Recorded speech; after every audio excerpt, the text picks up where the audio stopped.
kung ang IE is id est, ano naman yung ibig sabihin nun sa English? Ikaw na muna. So ayun, dito tayo sa ating random project test. Kasama pa din natin yung ating mga future criminologists.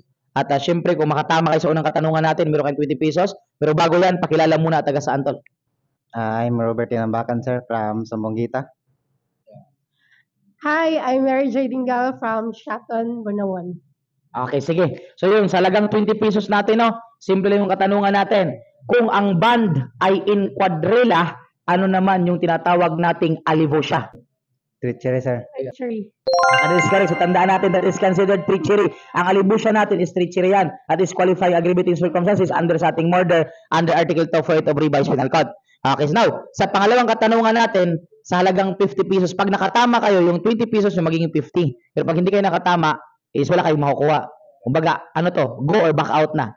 So, go tayo. Okay, sige, sa pangalawang katanungan natin, no? Ito yung katanungan natin.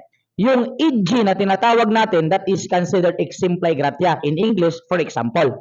Now, ang tanong ko sa inyo, kung ang IE is id est, ano naman yung ibig sabihin nun sa English? Ikaw na muna.